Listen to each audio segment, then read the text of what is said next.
You're listening to The Secret Society of Western Big Game Hunting with Dan Adler. Welcome back, everybody. So good to see everybody, whether you're watching on YouTube or your favorite place to follow podcast. Make sure you like and subscribe. Make sure you give us 5 stars. Do all the things that help us bring more content to you. I'm bringing back today a great friend of all of ours, Nick Hoffman. You guys know him from Nick's Wild Ride. You know him as a fiddle player. You know him as a pilot, super talented guy. We all love spending time with Nick. Welcome back to Pod Nick. And now this is his idea. So when I give him the football here shortly, I am literally turning over the keys to the kingdom. Nick on the pod a couple weeks ago, you guys will remember he was on the show. After we went off the air, he says, you know what we're going to do? You're going to put me on your calendar right now, and you are going to schedule me to interview you. You're going to be under the gun and under the spotlight. And I said, let's do it, man. It'll be a lot of fun. So first of all, Nick, thanks for the idea. Number one. Number two, you're a great American. God bless you. We appreciate so much what you're doing for hunting and conservation. And your message is so different. Your show is so authentic. And I've always enjoyed your show because it's not just the hunt, the food, the culture, all the things you and I talked about off the air over the years.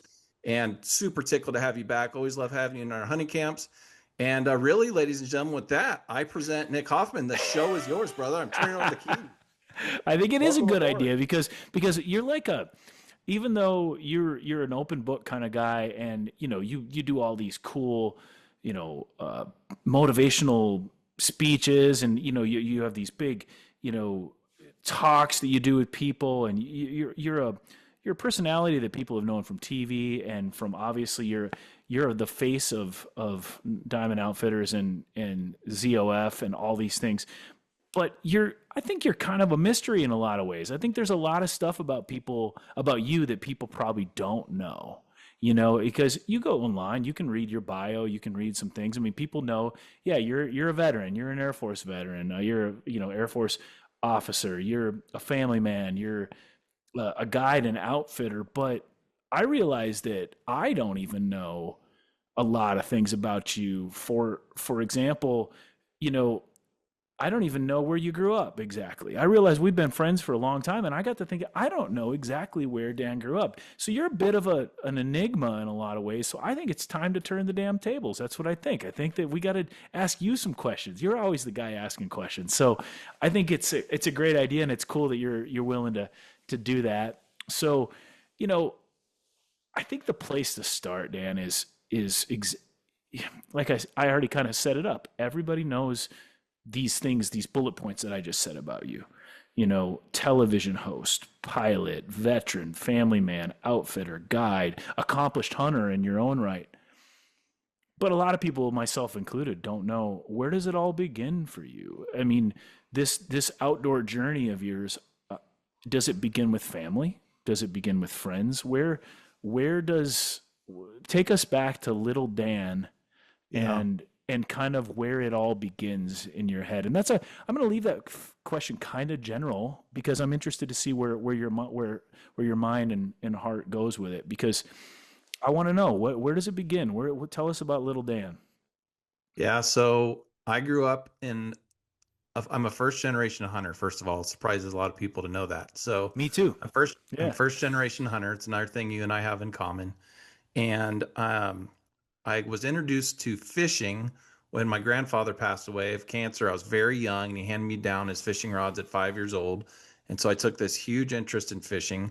And even when I was beginning high school, I was still only fishing, but my first real job was on Tim Green's Fisherman 3 boat out of San Diego, half-day boat out of San Diego.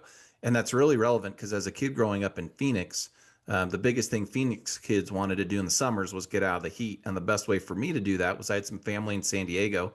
And there's this very famous half-day boat that I would fish on as a kid from ages 6 and on. So from like 6 to 12, every summer I'd fish on, now I didn't know his name at the time, Tim Green's boat on the Fisherman 3. And when I was 12 years old, I got the courage to ask him to go up to the wheelhouse, big, strong man, and ask him for his phone number to see if I could get interviewed for a deckhand job next year when I'd be 13. And I was terrified to ask him. And when he gave me his phone number, it went on my freezer, on the refrigerator, behind a big magnet that said, "Do not touch, do not throw away," in all big letters. And it sat there for 9 months. And towards spring break of that year, I think it's 1990 or 1991, I called him up and said, "You probably don't remember me. I live in Phoenix, but I want to learn how to be a deckhand." And he said, "Okay, you can come out here and work this summer." And he talked about some different things. And then as soon as I hung up, I was like, "Oh man, spring break's coming up. Maybe I could go get some training." So I immediately called him back. I was like, "Hey, I could probably come out there for spring break and do some training." So I worked on his fishing boat. Now that comes full circle, Nick, because to this day he's one of my closest mentors and friends. He was in our Sonora deer camp. If you met Skipper Tim, that's who I'm talking about. It was his fishing boat. And he's also in my book, What the Mountain Knows, talking about that was kind of my first introduction to learning you could actually make money in the outdoors. But I still wasn't even into hunting at that point. Let's see. I guess I was a little bit at that point through my best friend Greg. Now check this out. My friend Greg at the time, actually my very first day working on the Fisherman 3, him and his dad actually came out as customers on that boat, kind of in support of me, but also to check it out. But here's the really funny part looking back. I was too scared to even like make eye contact with them or say hi to them because 13-year-old, 14-year-old Dan's working on this boat. It's my first day on the job and one of my best friends in the world. And his dad is on the boat. And his dad and Greg are the ones that introduced me to hunting a few years earlier. So I guess by the time I worked on the boat, I had started hunting, but I really got into it when they invited me to go on a four-wheeling trip in the 5th grade. And I didn't know what a four-wheeling trip meant. So I asked him, what does that even mean? He's like, oh, we take this 1969 Ford Bronco. We leave Phoenix in the dust about 2 hours behind. We go north into elk country and we drive around. I'm like, what's elk country? What's an elk? And so I was like, I'm all in. So 5 o'clock in the morning, they wake me up. We drive in the 69 Ford Bronco, 3 on the tree, the classic, the real Bronco. We go grab Dunkin' Donuts and chocolate milk at like 5 in the morning. And already this is like the greatest day of my life, right? Dunkin' Donuts and chocolate milk at 5 in the morning. What little boy doesn't love that, right? I mean, this is going to be the greatest day ever. And sure enough, we go up to the Blue Ridge in central eastern Arizona, northern Arizona, and I see my first herd of elk, and I was captivated. And then they're like, oh, there's a bull. And I look over and I was like, oh, that's way different than those cows and calves. Yeah. And kind of the affectionate, the love and the respect and the adoration for elk and hunting really started when I put my eyes on the bull elk for the first time. And I've seen hundreds of thousands of elk since then. I'm sure of it. But that one, I'll never forget the way he looked with the sun on his back. I didn't know then in that moment, that was going to turn out to be my career in the 5th grade or that we'd be one of the largest elk outfitters in the world. It wasn't even my intent. But I was instantly in love and fascinated with wildlife, and the rest is somewhat history. That's cool. So, what you didn't talk about there at all was your parents. When you brought that note home, did they know that you were going to ask that guy for that phone number? Were they supportive when you came home and talked about, going on this elk trip and the thing? Did they think, where did this come from? Or were they supportive of that because they saw your passion? Tell me about them and, and that kind of side of it. Yeah. So my parents were supportive. I would probably guess my dad at the time, I think it's since changed, but I think at the time was actually a little bit anti-gun or at least scared of his kid running around with the gun. Were you living in the city? Were you kind of a city kid? Oh yeah. Big time. Yeah. I'm a wannabe cowboy. I grew up in Phoenix, Arizona. So yeah, that's Phoenix, not a cowboy town. It is a suburb or like no city. Like 43rd Avenue and Bethany Home Road grew up. And so I love it. Yeah, right in the city. Basketball. I was all basketball. I didn't care about school because I was going to play pro basketball. I didn't care about a degree because I was going to go play pro basketball. None of that mattered because I was going to play for the Lakers and be very rich, and school didn't matter as much as other things until hunting and fishing kind of took over. Obviously, later in life, I got serious about school in high school and college so I could do the Air Force ROTC thing, but not at that stage of my life. So when I first approached my dad about wanting to buy a gun, it was a flat out no, because he would have to buy it for me until my 18th birthday. And it was a big no. When I told him I wanted to go work on the fishing boat, both of my parents were supportive of that. I didn't know I had an entrepreneur's brain at 12, 13 years old, but I knew if I could go spend a summer making money working on a fishing boat, that would be the coolest thing since sliced bread. I started my work very early. Like that job I had on that fishing boat today, you can't have that job till you're 18. Sure. I had that job at 12, 13, and 14. Today, it violates every child labor law in California, which is a shame because it's actually a great job for a young teenager. And it shaped a lot. It shaped a lot of my young identity, confidence. I became a better fisherman. I understood that I wasn't as fishing guide as much as I was a customer service representative, and I was just trying to give people a good experience. I started learning that young, but even younger than that, I started working. I was playing basketball once at a JCC in Phoenix, where I was an honorary, or whatever you want to call it, Phoenix Suns ball boy. And when the Suns practice would end, this DeVry Institute, I don't know if you guys have DeVry technology schools out there in the Midwest and Tennessee, but there was this DeVry basketball league that would always get me kicked off. And at 8, 9 years old, I was getting frustrated that I was getting kicked off the court for this intramural league. And so I learned if you couldn't beat him, join him. So I saw this guy. He was always the first one there setting up the scoreboard and everything. I'm like, you guys, I'm 8, 9 years old, keep in mind. I'm like, you guys are always kicking me off the court every night. I'm trying to get better basketball. Whatever you're doing, can I get involved? And he's like, well, I'll pay you $3.85 an hour to be the scorekeeper. And I was like, sold. And he's like, how old are you? I'm like, 9. He's like, I think I have to write your parents a letter and get their permission. I'm like, whatever letter you want to write, just send it.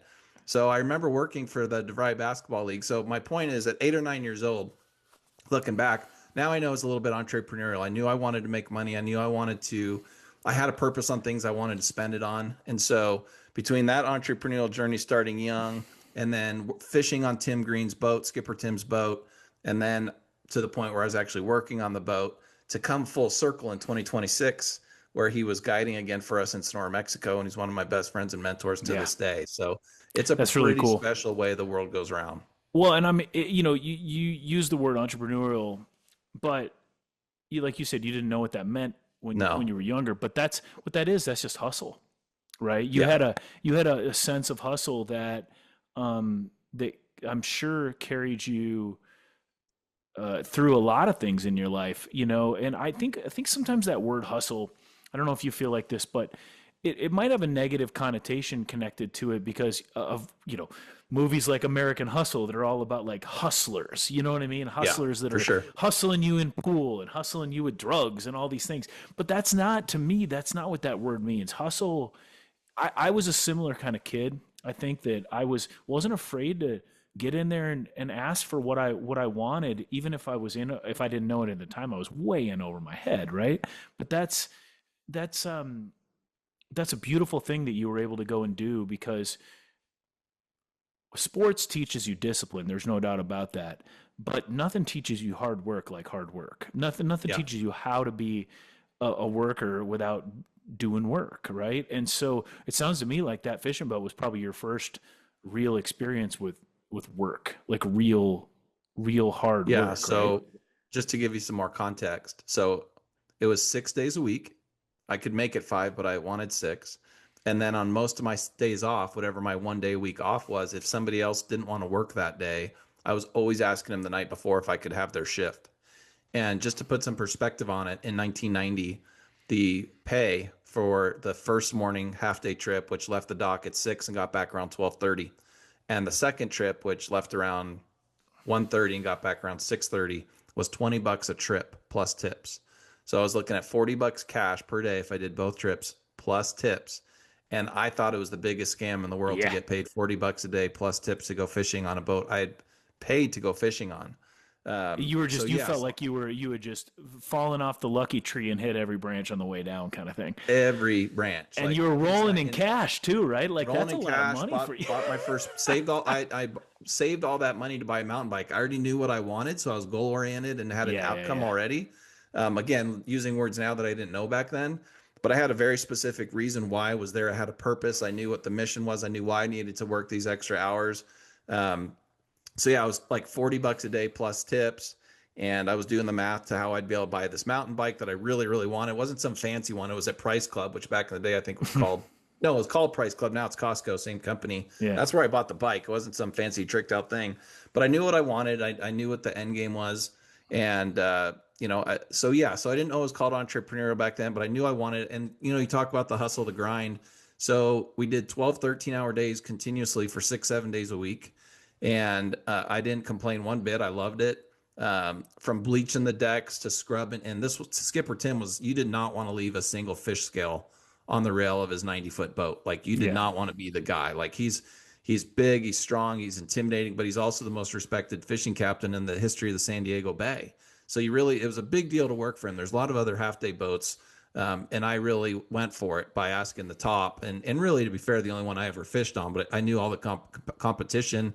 I made fun of them to this day. I still do, even though they're probably pretty good outfits.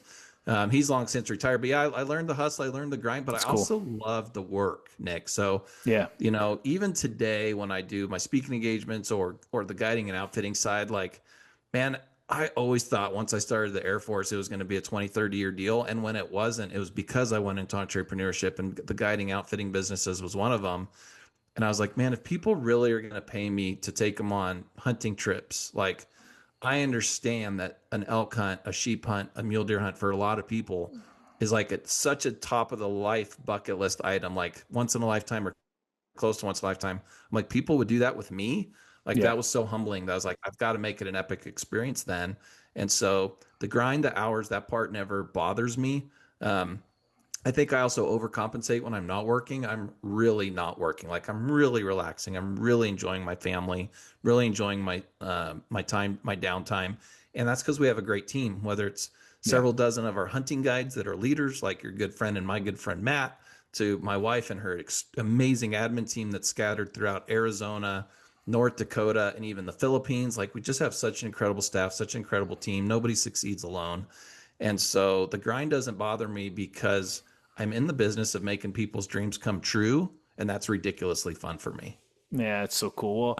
Well, just to talk about the jump, you made a pretty big leap there to from this call to the outdoors is what it sounds like. Like, I believe that some people are wired to be hunters and some people are wired to be gatherers, right? And that's just naturally innate in us, God given, right? And that's Yeah, great. Some people, we need hunters and gatherers in every society. I'm hearing you say that you were called to the outdoors in ways you didn't even quite understand at the time. You just knew for that sure. it was magnetic in a way. So then you talked about that first trip up the mountain and seeing those elk. Tell me about your first hunt. Tell me about that moment that solidified that this hunting thing was for you. Yeah, actually, I remember my first harvest. Actually, there's a crazy story. My friends would still laugh at it. So, it was a squirrel hunt, which probably isn't all that uncommon for somebody's first hunt. And I'm Absolutely. going to say that in the context of one exception. I think I was in like maybe the second grade, or maybe it's third or fourth grade. But I had a friend of mine named Micah Moore. I still remember him to this day. I haven't seen him in probably 40 years or more, but I went over to his house and he had a BB gun. And I was like, well, this is the coolest thing ever. I've never seen one of these things before. And he brought it over to my house. And then when he left, I was like, hey, will you leave that thing here for a day or two? He's like, sure, whatever. And so he left it there. Well, I remember one day I went out in my front yard and these three pigeons landed. And I don't remember how many shots I took at a pigeon before I killed one. Maybe it was the first one, maybe it was the 50th. I don't remember. But Nick, I remember this. When I hit that pigeon in the head and it fell over dead, I started crying. Yep. And that was my first big game kill. And I didn't want to tell my dad what I did, but I went inside and I was like, I killed a pigeon. And his sympathy was so deep, he made me go out there with a grocery store brown paper bag and a rake and clean up my mess and throw away that doggone pigeon. And then, so not counting that, we went on this squirrel hunt a few years later, and it was with 22s, and it was single shot, and it was open sight. Which, moms, dads, if you're getting your kids into hunting, there's so many semi-automatic 10-22, 22s out there. But man, I think a single shot 22 is such a great way to teach somebody to hunt. Amen, man. Oh my gosh. Like, don't give them all this ammo. Like, make them learn for when they're big game hunting how much that first shot matters. And so we had these guys, and we were hunting with all of Greg's dad's buddies. So everybody's 30 years old, 40 years old, and then there's me and Greg with our little 22s. And we would get the squirrel, and then like you would try and figure out in the tree where it was, and whoever had the safe shot amongst the kids and the adults would get the shot. So these adults were kicking our butts a lot of the time. And as far as like, oh, I found him, I'd get the first shot. And they never missed it, felt like, at that age. And I remember missing a couple, and that was devastating to me because I was like, oh, that was my shot. And I missed it, open sight, single shot 10-22 up in these Ponderosa Pines near Happy Jack, Arizona. Well, this is the one they still laugh at. So one of them, I don't know if it was wounded or it was running, it was missed, but when it came down a tree, I don't know if I shot at it, but I did something that led to its demise. And I was, playing basketball at the time. And I remember yelling out, so and so, it's like, that's mine. I get the kill on that one. And I yelled out, but I get the assist. And that cracked up all the adults. All the kids thought I was a nerd. And they're like, oh, you got the assist. You're the assist man. So that stuck for a minute. And then I think it was the next day, I actually got a squirrel. And I would love to see if I could find that picture again. But the squirrel in the traditional holding by the tail squirrel picture is my smile in that picture may be bigger than in my deer and elk and whatever else pictures in the last 40 years. Yeah. But I remember it very, very well. And just like I do some of my first big game. But I think the cool thing was you talked about it, this connection. It became the outdoors became a sanctuary for me, literally and figuratively, biblically. I knew I wanted to be outdoors. I knew I wanted to be connected to nature. And it was a couple of years later that I was introduced to some of my other biggest mentors and friends. One an Apache Indian from the White River Apache Reservation, other Apache Indian from the San Carlos Apache Reservation. That also kind of became my spiritual mentors, and especially when I started thinking about being a professional guide. So one of the things that I think you and I have both done really well in our careers is we've always surrounded ourselves with amazing people. And when you surround yourselves with amazing, amazing people, the sky is not the limit. Like you can literally. You're so right about that, and I think that what one thing I want to reflect on about that really quick is that you're also very, very lucky because you talked about surrounding yourself in great people, but at that time you don't realize that that's what's happening. You're lucky to be surrounded by great people early on, right? Because those early friends, sure, you put yourself in a position to win with Tim or whatever, but those Apache Indian friends, like you're talking about, like these are people that came into your life in a stroke of call it God, call it fate, call it whatever you believe in, that were given to you as gifts. Absolutely. Early on. Now you have the ability to surround yourself and choose who you're around at that. But at an early age, I don't know that you do have as much of a choice, or maybe you're not even realizing you're choosing. But what a gift, right? Yeah. To be Yeah. able to be surrounded by people like that. No, and Unbelievable. I do, like, very specifically. I do feel like God's given me a path, and it's a constantly changing path. Yeah, But I tell people all the time, I don't believe in coincidences from big to small. I do think there's a path, and we don't always understand it. Sometimes the path frustrates us. I always thought I'd be in the Air Force for 20 or 30 years. sure. Here I am. I haven't been in the Air Force for 21 years now. So, yeah, the yes, I made some good choices and had a lot of luck, and I think this path was always my path. None of us know our path until we're walking down the path. And guess what? Even when we're in the path, all of a sudden we come to forks in the road and we don't know which one to take. And then life throws us big curveballs. It's just all part of our journey. And sometimes it's the greatest thing in the world. And sometimes it's really, really hard. Amen. Well, what a gift to be able to be surrounded by people that made you not only you become. Let me back up. It was a great. What a gift to be surrounded by people that not only gave you this, kind of set you on the path in a way, Yes. right? They gave you signposts to follow the path, but also that shaped who you later became, right? Like, Oh yeah. I too am was surrounded by people that. Sorry about that. I too was surrounded by people that I didn't realize at the time were shaping me, Yeah. and I think that's probably typical for everybody, but especially with my outdoor path, considering that same deal, I didn't come from a hunting family, but found these people magically that I surrounded myself, I guess, with people that did do that. Yeah. And so I really resonate with that. What a blessing. And you mentioned the military and what you thought you'd be in the military for a long time. And I think that's probably a great place to segue into, because I'm assuming that the guiding and the outfitting obviously came after the military, right? So were you right out of high school headed into the military? Like, what? Tell me about your military journey and how that Yeah. started. Because that obviously, when you're out squirrel hunting as a teenager, you weren't thinking about the Air Force back then, were you? I was thinking about, because I worked on Skipper Tim's boat, I always thought I might go in. I was always interested in the Navy just because that's the Westpac headquarters. So every day in San Oh, Diego okay, Bay, sure. I'm seeing all these Navy ships everywhere we go. And we had a lot of Navy on board all the time. Yeah. And I'm also a kid of the first Gulf War. So 1991, The USS Ranger came back to San Diego from the Gulf War, and I got to go be there when it came into a hero's welcome, and I got to go on the ship with one of the pilots who was a regular of the fishing boat customer, and that definitely solidified my interest in the Navy. I was going to a private high Wow. school in Phoenix called Brophy Prep, which groomed us to go straight to college. And so I did. I went to the University of Arizona right out of high school. And it was there that I did the ROTC program. But the first two times I went to the ROTC program, it was actually to meet with the Navy recruiter. And both times the Navy recruiter didn't show up. And so after the first time the Navy recruiter didn't show up, I was talking to my godfather, Paul, about it. He's like, it's so interesting to me that you keep going to the Navy, the Navy, the Navy. You've always been interested in airplanes. You might as well at least go check out the Air Force. And it's funny when he put that seed in my head, because I think I might get this wrong, but I think the facts are in today and then back then, the Army has more ships or boats than the Navy because they have all those little attack ships, boats. And the Navy might have more planes than the Air Force, and the Air Force has something more than them. That none of it makes sense in our minds. You'd think, oh, it would be the other way around. But what had happened was the second time I went to the Navy recruiter's office, and the guy wasn't there. I waited for a few minutes. I was like, this is ridiculous. And so on my way out, this guy who I now know is Sergeant Lucero, I come to learn to Sergeant Lucero from the Air Force. He's like, excuse me. He goes, are you looking for somebody? I swear you were just here the other day. And I was like, yeah.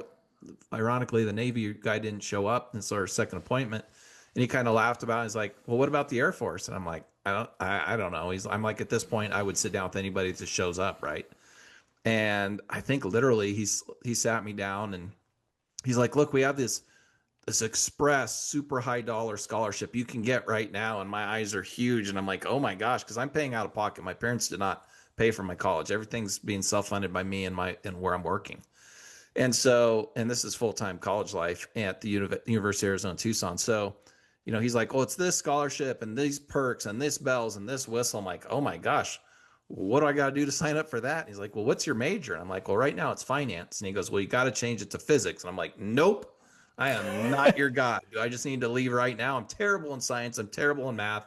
Like, I'm not your guy. He's like, don't worry, I got another answer. I got another scholarship for him. I'm like, oh, great, hit me. And he's like, it's the same perks, the same bells, the same whistles, and meteorology. And I'm like, no way, dude. Like, no, sir. Like, there's no chance I'm being a physicist, no chance I'm being a meteorologist. I'm sorry I wasted your time. Like, this is a colossal failure of an appointment. And he says, well, there's one more option. I'm like, okay, what's that? He's like, it's a very bare bones scholarship. It's like $1,000 a year plus $150 a month towards books. I'm like, yeah, Sergeant Lucero, but what major do you got to have for that? Because I'm scared to hear. He's like, oh, you can pick your own major. I'm like, well, I'm currently a finance major. Are you saying I could switch to military history and like do econ and comm? Because that's my favorite subjects as minors. He's like, yeah, you can do whatever you want. I'm like, where do I sign? So I never even met with the Navy recruiter, which is a whole nother subject in itself. But that's where I signed my life away was in August, September of 1995. And so I had the peace of mind while my other buddies and I were going through college that they were going to have to look for a job in 4 years. Not only did I know I was going to be commissioned to second lieutenant as an officer in the Air Force, but because I knew what the pay scale was going to be, I knew what that lifestyle would be, and I knew I could do the math on what that pension might be. I could kind of forecast what my career in life would be like. And at that time, that was very appealing to me. Yeah. That's really interesting. So you go in to the Air Force not knowing what you're going to do in the Air Force? You had no idea on a career track? Yeah. So you don't get to apply for your career track till late junior, early senior year. And then, of course, it's based on needs of the military first. So you come up with these dream sheets, you come up with your dream jobs. And of course, everybody wants to be an Air Force pilot, right? Like everybody Not wants everybody, to be a pilot. believe it or not everybody did. But a lot do for sure. If you look at the Air Force when I was in it, I think these numbers are right. There was 330,000 people, 335,000 people was our strength of force at the time. There's about 29,000 pilots. So it's a little less than 10%. Sure. But the mission is supporting the warfighter in the air. So whether it's the cooks, whether it's the finance department, whether it's the engineering department, air traffic control, medical, dental, like everything there was to support the infrastructure of the pointy end of the spear. In the military, you know, a lot, you think of the Marines, you think of the Navy, you think of the Army, with some exceptions, they send their enlisted troops to fight. In the Air Force, they send their officers to fight in the jets and in the bombers and things like that. Sure. There's some exceptions to that in all the branches of service, but Well, I Yeah. interrupted you So too. You were saying about your dream sheet. What yeah. was on your dream sheet? Yeah. So pilot was on there. AWACS, which is the E3. It's the air to air combat controller. So if you can picture like in Top Gun, Bandit, Bandit, Bandit, 09 or 07 miles, Yep. closing fast, anything from Top Gun. If you picture those old 707 airliners with the big radome on top, Yep. there's still a few of them today. In fact, we just lost one in the war with Iran. One got hit by a drone on the ground.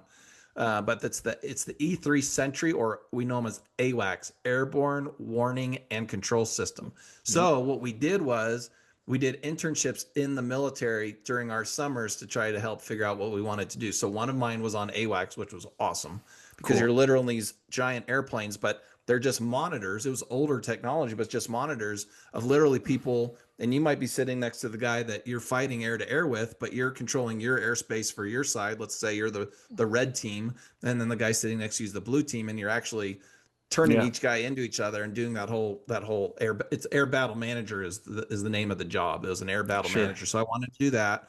I also wanted intel. I was also interested in the aircraft maintenance side, which means basically production supervisor, maintenance supervisor of a flight line of enlisted troops and pilot.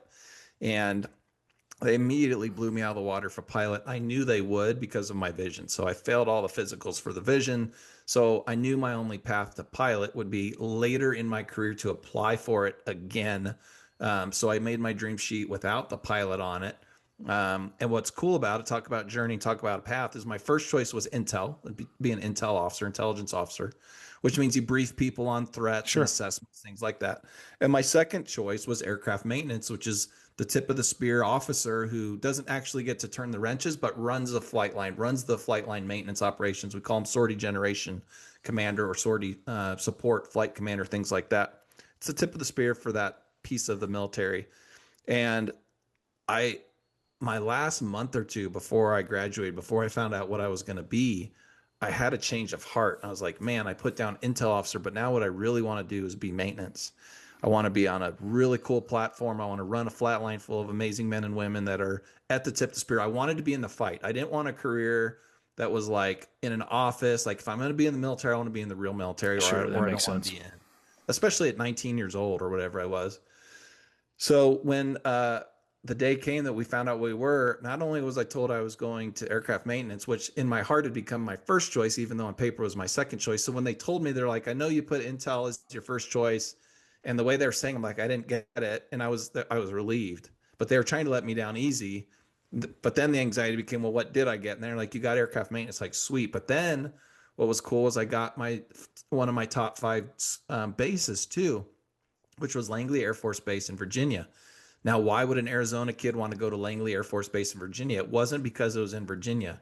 It's because to this day, it's the home. Ooh, I just got goosebumps. It's the home of the first fighter wing, which is the F-15 squadron. So it's the tip of the spear. F-15s at the time, which are now been largely, actually the F-15's cool again, but F-22s have kind of replaced that or started the process of replacing it. But it's the tip of the spear, air-to-air superior fighter in the world. So at Mm-hmm. 23 years old, I was in charge of 300 airmen, 27, F-15s valued at, what were they, $74 million a copy back then. Mm-hmm. My resume and my first job was stupid. Here's the thing. And some of the audience knows this, some of them don't. When you go the officer route and you're commissioned as second lieutenant and you go to your job, like you're technically in charge and responsible for all these enlisted men and women, including the ones that have been in as long as you, but also the senior NCOs, the master sergeants, the senior master sergeants, the chiefs that have been there since literally before you were alive. And they're like, here's another puke officer coming out of there. The kid doesn't know anything, and you had to deal with that. Yeah. So there's two ways that goes. It goes really, really bad because you show up and think I'm the boss, I'm in charge. Or then there's the route I went due to divine intervention, but also just what made sense to me was, and you get taught this like in your first. So when you go to aircraft maintenance officer school, I think that was 4-ish months, 6-ish months of school in Texas before you even go back. So you go to your base for a couple of weeks, you hang out, then they kick you out the door to go get schooled. So then you go to your training and get trained on what your job actually is. And so by the time I came back from that, I knew the deal. Like I just had to grab my senior enlisted guys tell them I was there to learn and not be their boss. Yeah, on paper I had to write their reports and I was held accountable to things, but like, hey, these guys are on the flight line. Let me just learn like a sponge. And so Etley Jenkins, God rest his soul, we lost him a few years ago. He had been in the Air Force at that time, about 25 years. He was a senior master sergeant, so he still had one stripe to make chief, which is the highest enlisted. And I was part of the crew that got him his goal before he retired. And a beautiful man, just amazing guy and pretty hardcore smoker. And I'll tell you why that's relevant in a second. So we immediately got along. But my approach was this, like, listen, I don't know anything about an F-15, but I love airplanes. I want to be a pilot someday. And more importantly, I want to be really freaking good at this job. Like, I really want to be in this job a long time. I can't imagine at 22, 23 years old having a better job than being on the F-15s, on the flight line. We're the first one that gets called when shit goes bad. You know, I was there on 9/11. We're the first ones in the world that get called to deploy. And I really want to learn the airplane. So here's the deal. Just tell me where to go. Like, I'm going to follow you. And I mean, if you go to the bathroom, I'm going to wait outside the door. If you go to a meeting, I'm going even if I'm not invited. If you're going to the smoke pit, I'm going with you because I'm going to learn.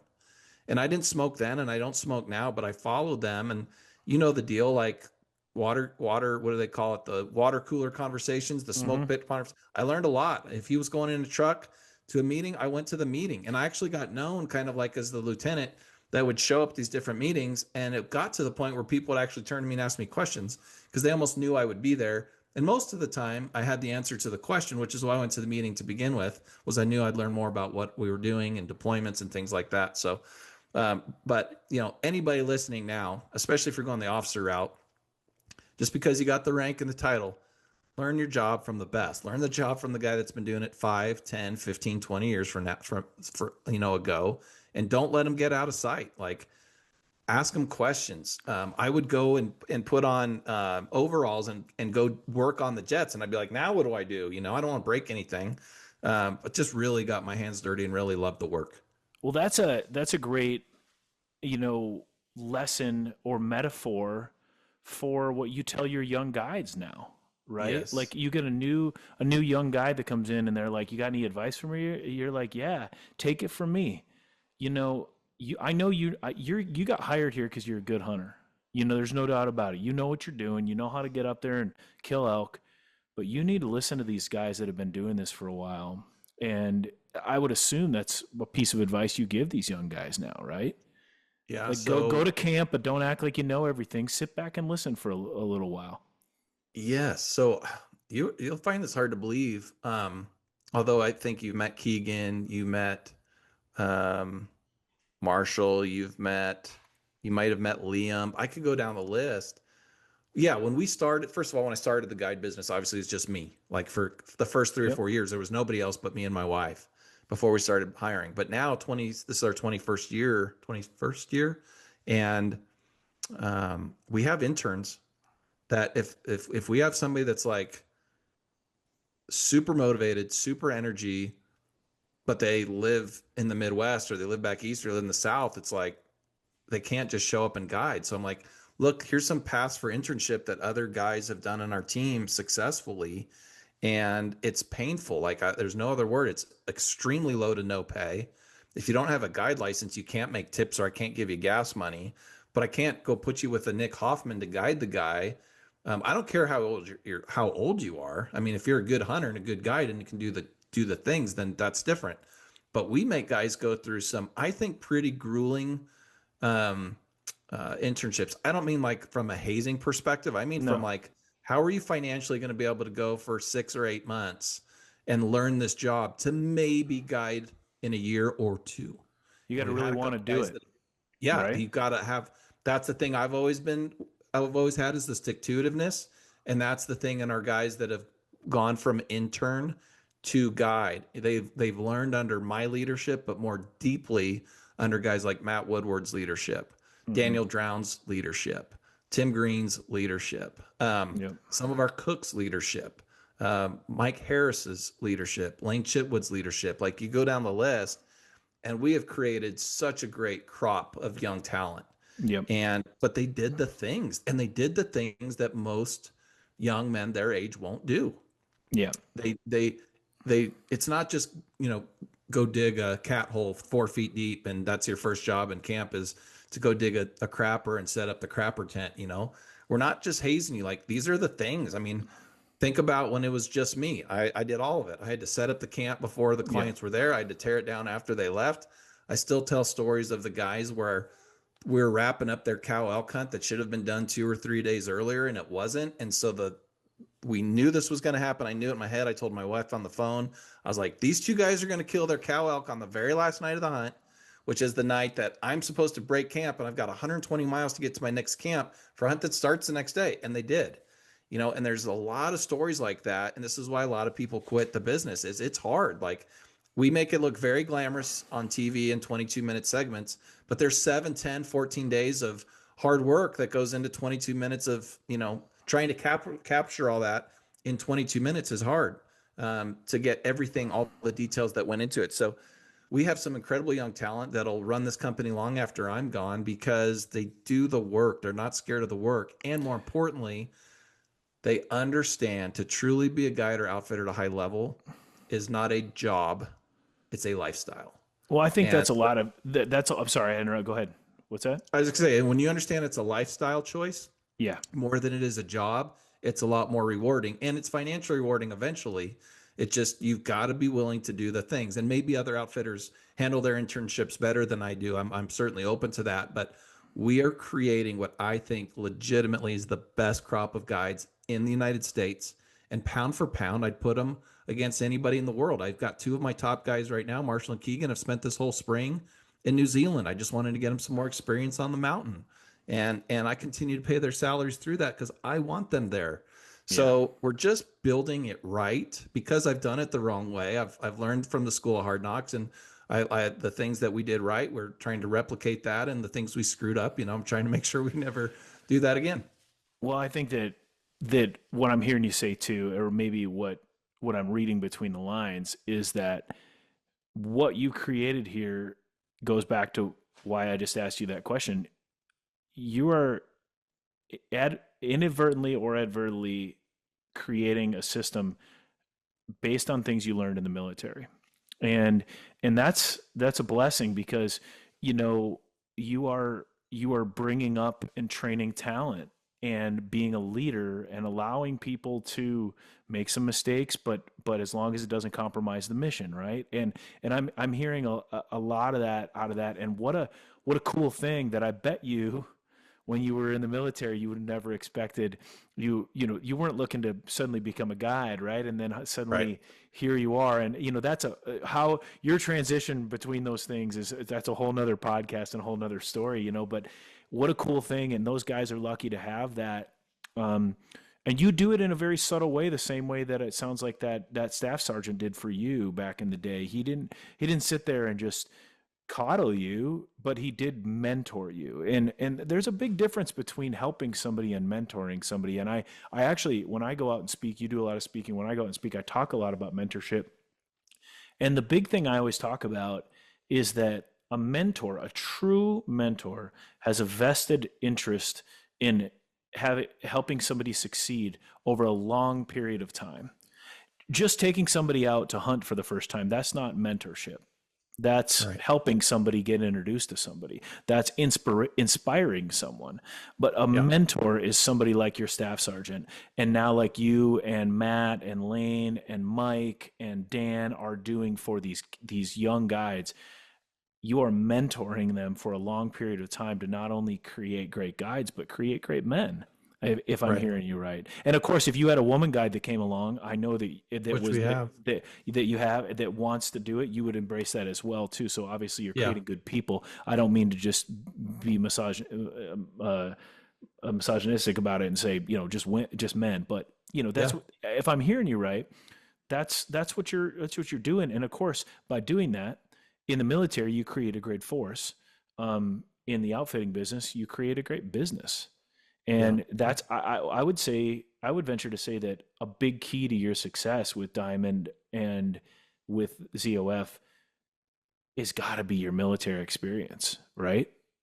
It's funny you say that. So I was at Fred Eichler's place in Colorado like 2 weeks ago, and you two in the last 14 days are like the I don't think in 21 years anybody's ever asked me or pointed that out to me. And in 14 days, last 14 days, two guys that are friends of mine have both said, I really see the military side of you still there, kind of coming out in your work. And I'd like to think so. Also, what I really think it's led to now, and I'll tell you why I say that, is also our culture.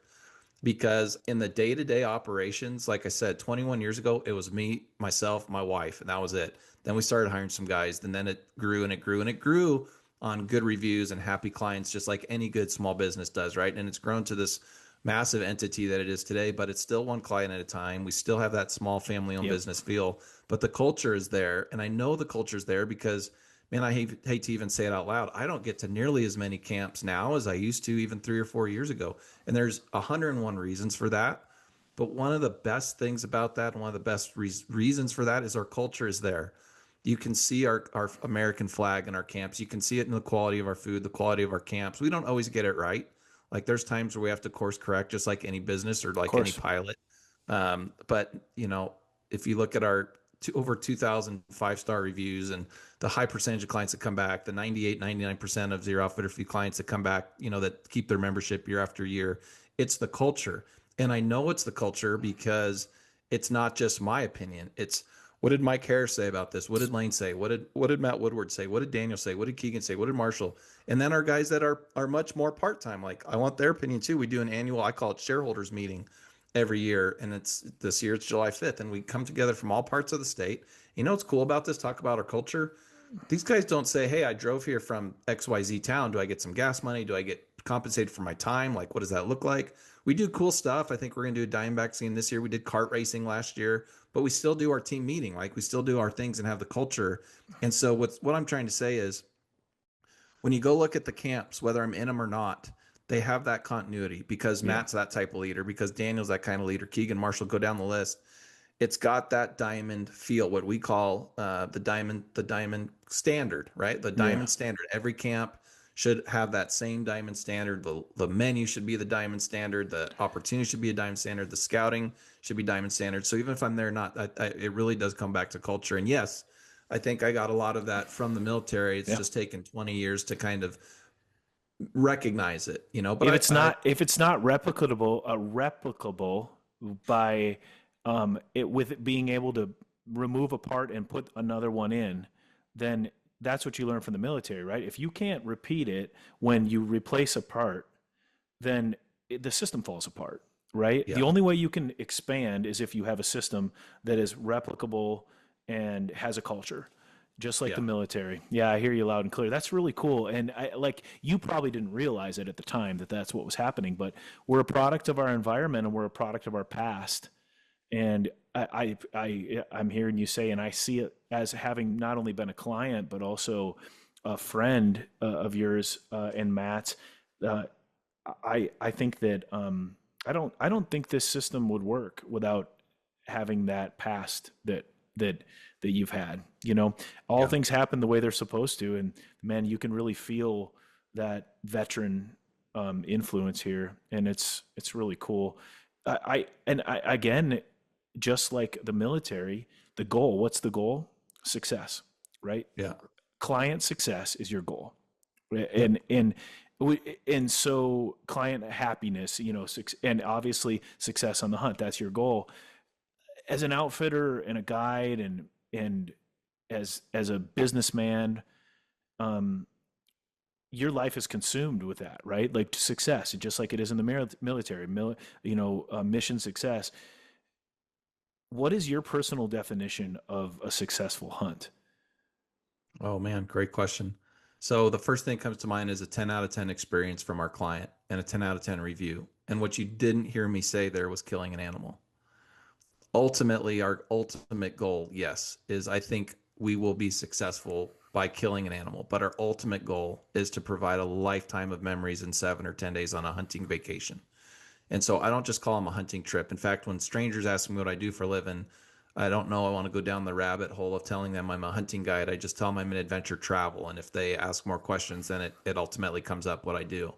But I feel like every time we go out in the woods, our job is to make somebody's dream come true. You know, how many times is somebody going to get to go on a mountain lion hunt in their entire life? How many times is Yeah. somebody going to get to go on an elk hunt in their entire life, a sheep hunt in their entire life, even a mule deer hunt in their entire life at a high level? So what I've put myself in the industry of and in the space of for a lot of people is not just something that they get to do every week, but this for a lot of people is a once in their lifetime, 2 or 3 times in their lifetime type thing. And I've situated myself to be that guy, right? Yeah. That the guy that your battle buddy that you'll never forget that we did this adventure together. And I like that because when you leave the military, let me rephrase that. When I left the military to this day, I talk about it a lot. I talk about it in my book. There's this feeling of what am I going to do the rest of my life that will give me that same sense of service to my community. You know, when I'm wearing the Air Force uniform and I went into a restaurant, somebody bought me an iced tea or whatever, it's like they appreciate my service. I was excited to do that job for them. The moment you hang that up, part of your identity goes on that rack with the uniform. And I didn't like that feeling. So I was like, what can I do to really serve? And Sure. I learned in all the different companies I've opened over time, but especially in the hunting and guiding, like I serve my people. What do I mean by that? Well, not all, this isn't true in all cases, but generally speaking, the hunting community tends to be pretty politically minded, pretty religiously minded. And I don't mean in a particular religion, but they have faith in a bigger picture, some type of a God, something that's bigger in nature than they are, the stars and the sky. Spiritual. So they have a spiritual side, they have a practical side, and then there's the hunter gatherer side, or hunters versus killers, as I like to talk about sometimes too. Um, but yeah, definitely. When you kind of put a package, when you package the whole thing, we're in the dream come true business, and that was the closest thing to serving at a high level that I could think of. That was also giving me something to do. I loved my time on the water on Skipper Yeah. Tim's boat. I love my time in elk camp. That's been the biggest transition is in being in less camps. And again, there's a million different reasons for that, but it's just, man, I call it my elk radar. My elk low light is on, like it's blinking. Yeah. If I don't see my guys fast enough, I was just telling Tim Green on a text or phone the other day, like my Tim low light is on. And in the airplanes, especially fighter jets, there's these different lights. And if you get a low light, it turns yellow first and then it gets red when it's really bad. And I'm like, okay, my Tim low light is red. Like I miss my buddy Tim, I miss my buddy Nick, or my Yeah. elk bugle low light right now is I like blazing that. red. I Like like that. circuit Yeah. breaker's going to pop because it's May. My beer low Right? light is going on right now. Actually. Exactly. Yeah. Yeah. Yeah. Yeah. So, and then we have this for our families too, right? Like when we're away from our Of spouse course. and our kids, it's like now I've got my wife low light or my work Yeah. low light, whatever the case may be. We have these balances and imbalances that we're always playing with. But yeah, I think that's been the greatest part of the adventure is we really are in the dreams come true business. And that is very satisfying because as I talk about a lot, people, when we're at some of these conventions speaking, I'll say it in the room and I'll see hundreds of heads nod with me. And I'll say, if I asked you guys, which you had, let's pretend it was Saturday at SCI, and we're like, if I asked you guys in 10 seconds or less, what did you have for breakfast Thursday? Go. Half the room won't remember. But if I go to your trophy room, okay, and point to any animal there, you can tell me who you were with. Yep. You can probably tell me the year. You can definitely tell me the country or state. You can definitely tell me the weapon. You can definitely tell me the yardage, right? Yeah. Um, You remember the these, story. these these moments are, I'm going to use the word impregnated in our brain permanently. The neuroplasticity of our brain. We're digging neuropaths when we have those moments. When that animal drops, that is literally your brain making deep channels, deep grooves, and you won't forget those. It's a fight or flight response. Fight or flight Absolutely. response. It's permanent, and so that's why I talk about we're battle buddies. Like I may not see you again until you draw your next hunt, Mister So and So, but you'll never forget me, and I'll never forget you. And when I look at that picture in our magazine or on our TV show, when you look at that trophy sir on your wall at home, like we'll always have that moment together. I think that's what's cool about events that you and I go to is when we run into these people, like you run into your old school buddies, like if they're acquaintances, it's kind of cool. It's kind of like a high five. Yeah. But think about the difference, Nick, when you run into somebody, one of You your shared a camp with. PHs, Yeah. dude, you're hugging them, or you might shed a tear because you haven't seen them in a while. But there's something about the hunting community and the military community, for that matter, and other communities, but I'm going to be biased towards these two where it's like you, Nick, like if I don't see you for 6 months, life gets busy and maybe we don't even talk during that 6 months except 2 or 3 times. But then I see you in Dallas, then I see you in Nashville, then I see you on camp, and I give you a hug. It's like we never left each other's side, right? Hunting's the only thing that I've ever experienced where you can almost without fail, you spend just 7 or 10 days with someone, and when you see them the next time, it feels like their long lost family, Yes. And I want to go back to that. We've kind of sidetracked a little bit, but to put a button on that question because I think it's really important. The first thing you said was when I asked you about what your definition of success is, you were quick to say it's not the killing of the animal, right? It's not the animal, it's the memory, it's the experience. I want to play devil's advocate there for a second and call like there's probably somebody listening right now that goes bullshit. You know what I mean? Like, look, you talked about those memories on the wall. That's a memory on the wall because I killed something. And if I'm going to go and save I'm going to go on that once in a lifetime hunt you talked about, and I'm going to save all this money to go on this once in a lifetime elk hunt, for example. I don't want to go with a guy that says he doesn't. It's not about the killing of the animal. I want to kill an animal. I want to be successful, right? Like we said.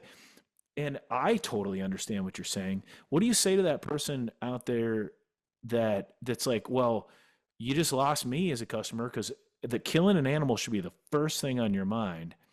I love that question. I know damn well that is in the end. You're going somewhere and putting yourself like nobody, no guide and no outfitter in history doesn't want you to be successful, right? Yes. So here's the Paul Harvey.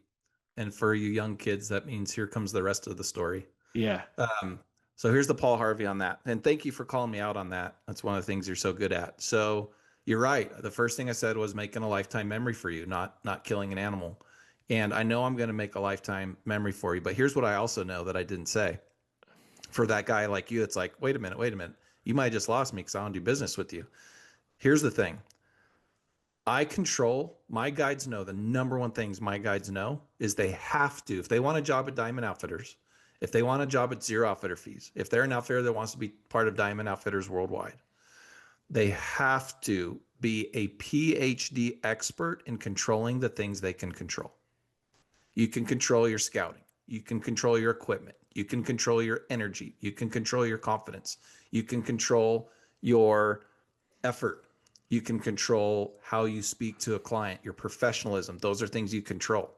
I don't control the rut. I don't control the weather. I don't control the moon phase. I didn't control those things in the military.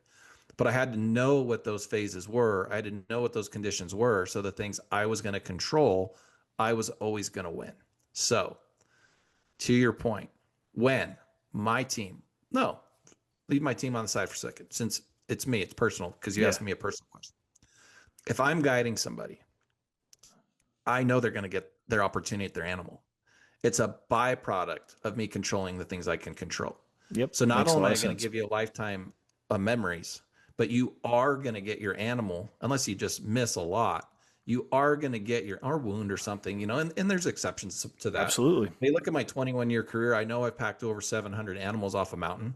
My neck and knees know that I've done that, but that's also the records you have to provide to Game and Fish when you add it up over 21 years. And that's just the ones that I professionally guided, not family, friends, things like that.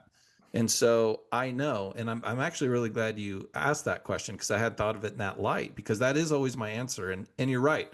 Most other outfitters out there are like, you're going to get your animal, but I lead with the experience and I stand behind that because I know you're going to get your animal. I know what you don't know. I know what the customer doesn't know when they book with me, that because we're going to control the things we can control, you're going to get your animal. And if you don't get your animal for some reason, whether you miss or you wound or whatever the case may be, you're 1,000,000% coming back to that same camp in a year if it's a non-draw tag. And if it's a draw tag, you're 1,000,000% coming back to that camp as soon as you draw that hunt again. So, if you look, and this is just really amazing. If you look at the history of this company and all the different guides over the years and all the different partners in all the different states, when we have a client who has done their part, I mean mentally, physically, They know their equipment for over 1,000 hunts and for 19 different species of animals. Over 21 years, our opportunity rates deep into the 90% and our harvest Wow. rates over 90%. Over And 80? I would say probably over 90 for rifle hunters and probably over 80 for archers. And Wow, here's that's why I incredible. say that. It is incredible. But we've done a few things better the last 5 years in the business than my first 15. Is we're a little bit more particular about our clients now. Like when I first got out of the military and I had to provide for my family, I took every client that could fog a mirror. I didn't care if it was a deer hunt, an elk hunt, a javelina hunt, a turkey hunt, a pheasant hunt, or not pheasant hunt, but a dove hunt, or whatever the case may Sure. be. Fit $75 a day hunt in 2020, 2005, just to put some food on the table. But now, not only are we particular with our hunts, and I'm not saying we don't do cow elk hunts or turkey hunts or javelina hunts, but you have to dig pretty far on the price sheet to find them, and you won't see it on the website because it's not what we're known for. And it's not always the biggest experience I want to provide for you. But I know you're going to be successful if I control the things I can control. That makes a lot of sense. If I don't, yeah. So I really like the question. I really like how you brought it to my attention. Doesn't change my answer because I knew what the client didn't know is that they're already going to be successful. And if they go back and they look at our TV show, webinars, podcasts, websites, whatever the case may be, they see all the clients with their animals time after time after time. And now through social media, our guys, we have a whole media company now with Nick and his team. Those guys, I don't know how much content, but we're up to 4.9. We went from 1,500 views per month to 4.9 million views per month. And that's by far the largest in the outfitting industry. I think that beats even our buddy Jim Shockey. I don't think he gets 4.9 views per month anymore, million per month anymore. Maybe he does. Apologies if I'm wrong, Jim, and you're listening. But my point is that the outcome in my mind is assured by the product that we deliver. And so there's never a doubt in my mind that opportunity is going to be there. And again, there's exceptions to that, and there's weather and there's drought and extreme circumstances, but the opportunity is the highest. And then you look at things like a really low success opportunity historically in our industry is predator hunts. And you look at the lions and the bears and mountain lion hunts. Like mountain lion hunts, if you ask any reputable mountain lion hunter in North America, what's a good success rate? They tell you anywhere from 50 to 70% is amazing. Whereas elk hunts and sheep, elk hunts are like 80, 90%. Sheep hunts closer to 100%. You ask any reputable houndsman, 50 to 70%, the first time you come out there is pretty unbelievable. And, our team has been able to produce that on the high end of that year after year after year. In one of the hardest things there is to do. So the outcome is a result of controlling the things you can control. And our culture and our team, they really understand that. From me, it's one of the reasons why I don't have to be in every camp anymore, is as long as the culture's there, the leadership's there, the mission, the vision will all come together. Then the clients just got to do their part. We can't shoot. Yeah, you guys are you're in the best spots, you're in the best camps, you got the best gear, you got great guides, you're doing the whole 9 yards. And like I said, I never met a guide that was. I guess I met one guide once, but I other than that, I've never met a guide or an outfitter that literally just no. They don't do this for fun. They don't bust their ass on a mountain lion hunt or on with 100 pounds on your back going up the mountain for fun. They're doing this to get you an animal. You know what I mean? This is like this, to be successful. That's exactly it. So, and it's part of our identity.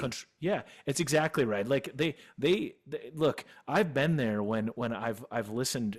They didn't realize I was listening when a guide calls his wife at the end of a hunt or the end of a day or 7 days, and he's like, "Man, I think we might not get one." And it's like.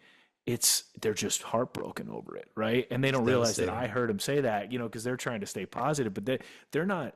It's not. You leave it all in the mountain, and that's all you can do. And I know your guys well enough to know that is the culture that you've created, and it's I think it's important to stress that. Yeah, but if you can combine successful hunts with great memories, now I think that's the diamond recipe, and that's why you guys have done what you've done, is because it is about more than just killing something. And I would add to that too. The killing success though is part of what's made you who you are. right? It has, and it's our Yeah. culture. And what I would add to that is our guide's identity is wrapped up in the success of the Yep. outcome for the client. And as hard as this is going to believe, as hard as this will be to believe for the listening public, 9 out of 10 times, truly 9 out of 10 times, a diamond guide wants you to be successful even more than you do. They Yep. put I so believe that. much time, energy, soul, ego, practice, finance into your hunt. As bad as you want to be successful, kill the biggest buck, bull, ram, boar on the mountain, a diamond guide wants you to be successful even more than you. And we've Well, seen that sometimes in our reviews too, which is really, really special. and I've seen it amongst your guides, like at Coos Deer Camp this year. I saw it. There is a friendly competition between the guides. Like Oh, no, none totally. of those dudes want to come in without a deer because they Yeah. know they're going to get a little bit of crap. And the dudes who are successful get to puff their chests up a little bit. But Oh, yeah. it's not. I've also seen it in camps where they're so competitive that they don't help each other. And that is Right. unacceptable in your culture. And I've always really appreciated that you and Matt and the other guys do that. You've created a Yeah. culture in which it's fine to have some friendly competition with each other and give each other crap. But if you saw a deer up there and your client can't get to it, for example, you're not saving that deer for your next client. You're giving it to that guide. You're like, hey, go up there and get that deer. We'll go somewhere else. Right. It's a And big part of what we do. a And big part, and it's it's huge. very rare. I have so many It is clients very rare. every year that on their reviews at the end of the year, they're like, man, I could hear your guides meeting from in the guide tent at night. And they were coordinating, I call it elk traffic control or deer traffic control instead of air traffic control.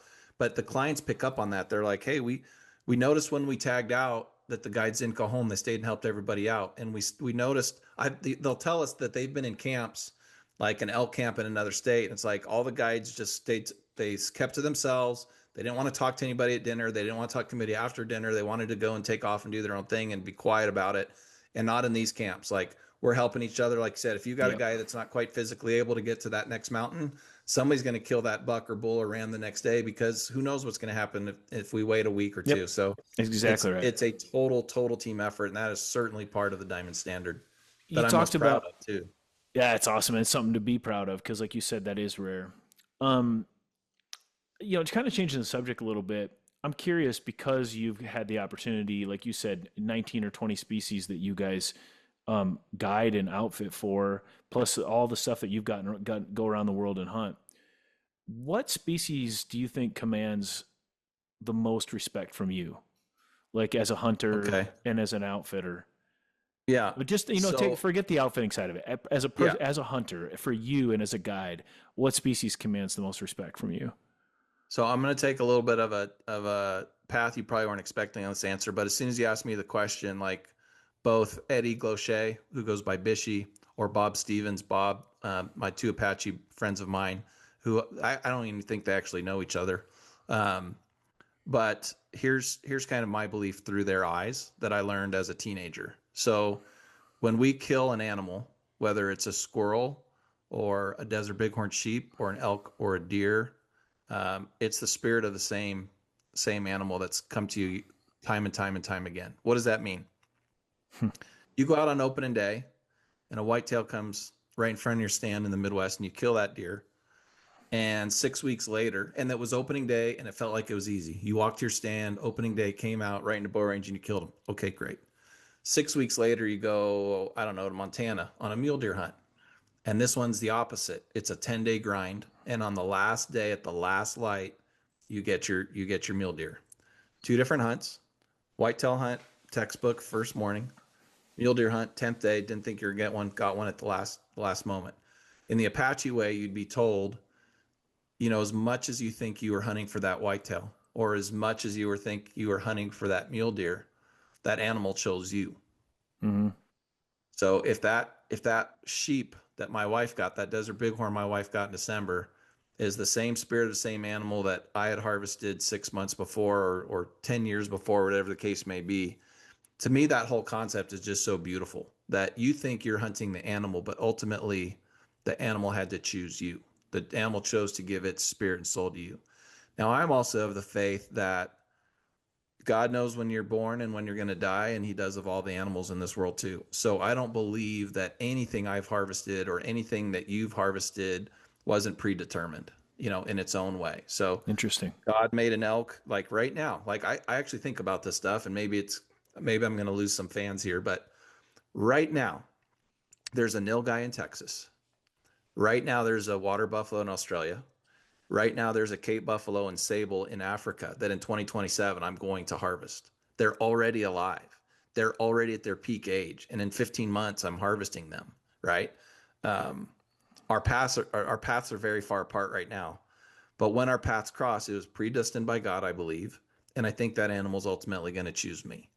And I got that what I call the Apache way. I got it from two spiritual mentors of mine since I was a teenager. One of them was a groomsman in my wedding, and one of them is referred to frequently over and over again in my book that comes out in July.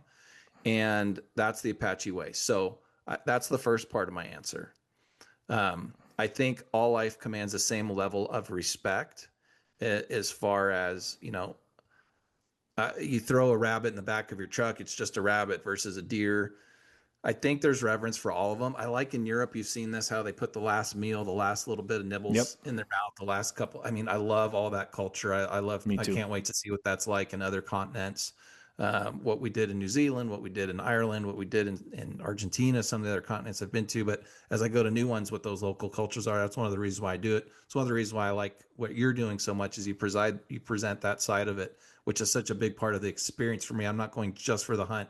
I'm going for an experience and having these experiences with the people I love. And so I think they all command our respect equally in the terms of life and death. I'll answer it another way too. It's hard for me to say it though. The bugle of an elk fundamentally changed my life. So I know I'm always drawn towards that animal and its regality, if that's a word. Which is also translated into my love for stag hunting, both in South America and Asian Pacific, whether it's New Zealand or I've hunted them in Ireland. And so the really big cervids.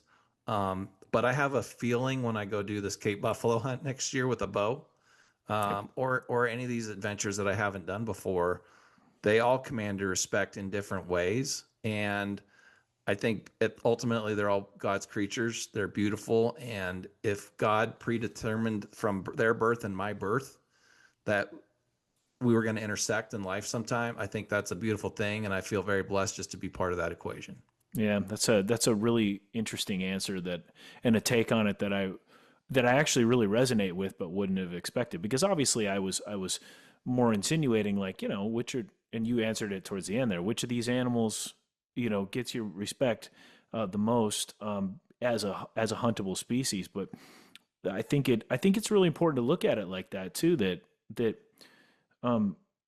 everything in life is spiritual in one way or another, whether we realize it or not. And I think at some point, the older you get, the more you see that. And I want to share something that you'll appreciate. I just thought of this, and it's a part of my journey that I'm not proud of, but it was part of my path and part of my learning. And it's when I screwed this is when I wasn't the answer I just gave you wasn't my answer, when I was a kid. Yeah. And of course. As I became friends with Eddie Glochet Bishy in college, and as I said, he became a groomsman at my wedding. Did a beautiful ceremony with my wife and I the night of our wedding privately, a little Apache blessing on top of our regular wedding vows. But a couple years prior to that, Nick, he had invited me on a cow elk hunt on the res, a tribal hunt. So cool. I can't hunt, but I can go participate. I had to buy some trespass license on the res. I forget what it's called now. This is almost 30 years ago. Yeah. And that afternoon, he's talking to his family, and he's kind of like comes over to me, and he's like, "Hey, we've got this pre-hunt ceremony tonight that we're doing at I forgot what he called him, but it wasn't like warrior or chief. It wasn't medicine man, but it was a spiritual leader member of the tribe's yeah. house. And it was a pre-hunt ceremony. And I thought he was just explaining to me that, here's why I wouldn't be able to go, right? I thought he was giving me that explanation. And he's like, and I've talked to my family, and we think it's really important that you get to see this. And I was like, oh my gosh, no way am I going to get to go to a true Apache pre-hunt tribal blessing ceremony. Yeah. Nick, it was so incredible. I can remember every detail of it, but here's where I screwed up.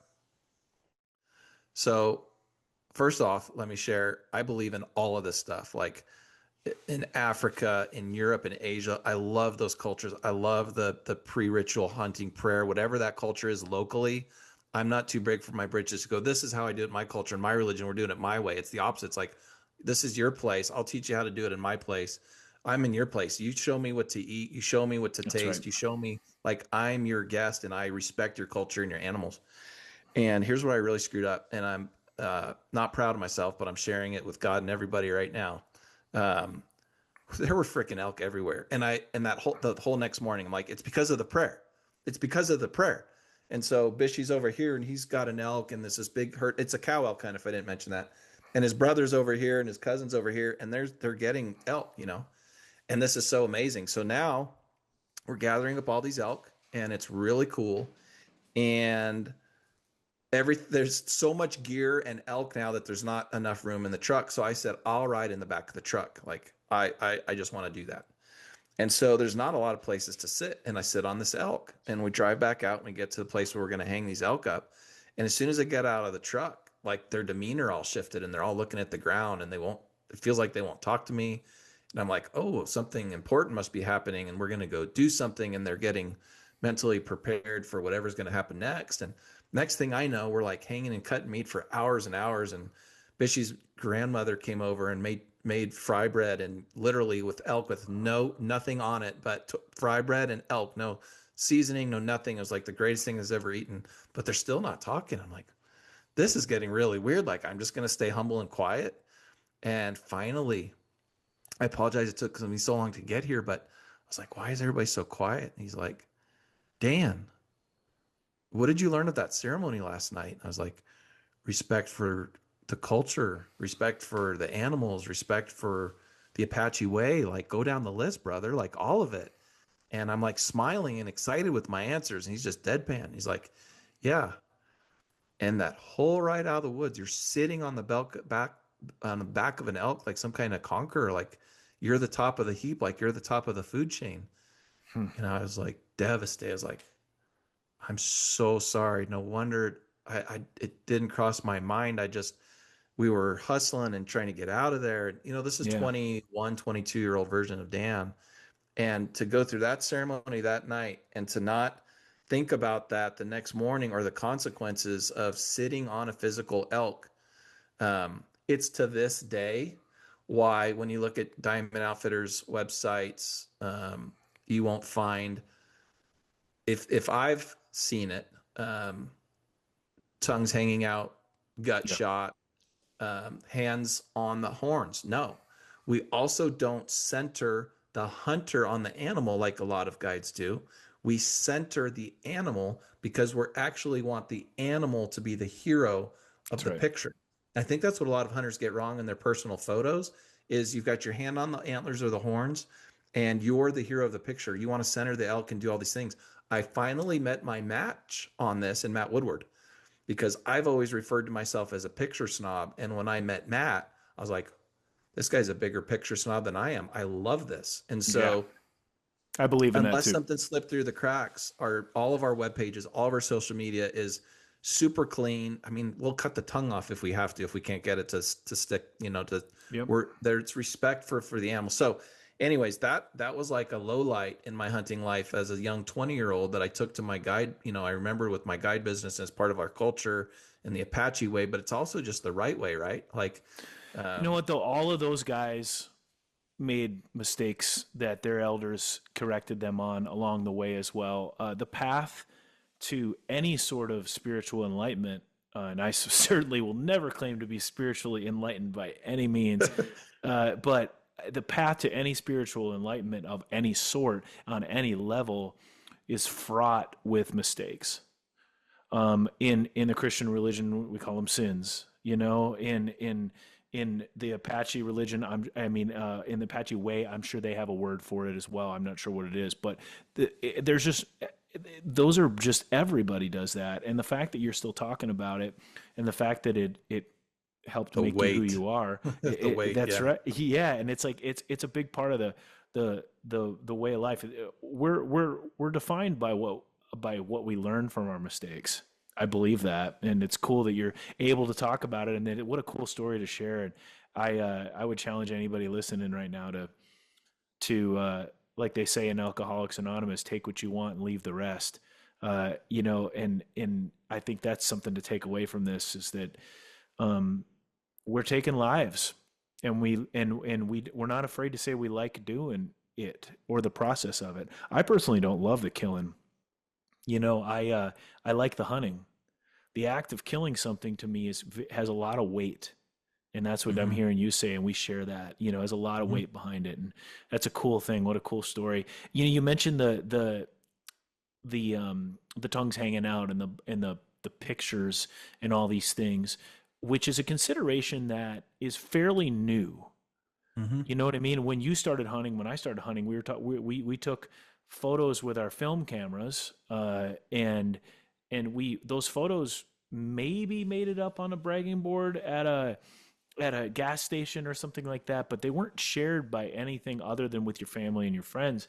When you Right. took the photo out or you took it to school and you showed somebody or whatever, Totally. now, so I think because we're in this digital age and because you talked about all the millions of streams that you guys have on YouTube, do you think that YouTube and social media, which is now this huge factor in what we do, not only in the hunting industry, but just hunters in general, everybody's on Instagram, everybody's on Facebook. If you kill a deer, you're most likely putting it up to show everybody.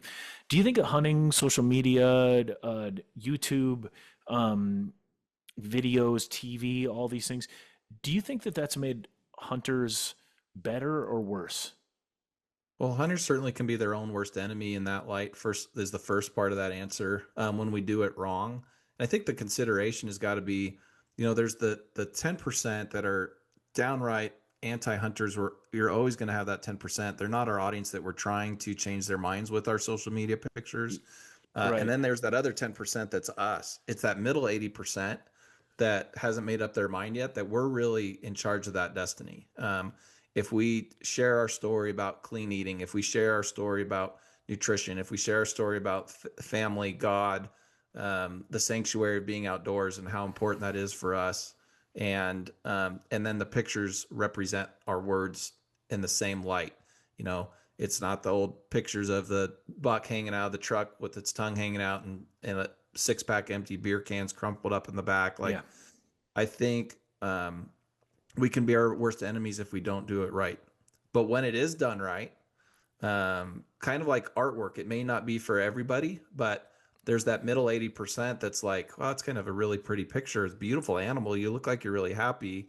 Do you eat those animals? Like, Yeah. what happens with a deer? What happens with a mountain lion? What happens with a, maybe they're looking at an African animal they don't even recognize. Like, what happens with that? And you get to share the story, or, when you're overseas, you're like, oh yeah, these animals wouldn't even exist anymore, Yeah. if it wasn't for the whole hunter-gatherer relationship and how So when done right, what you're saying is that it it can be an absolutely advocate. it can be a major asset, absolutely. But when done wrong, it can do It the does more exact damage. opposite. Yeah, that's right. Yeah, it Yep. does more damage.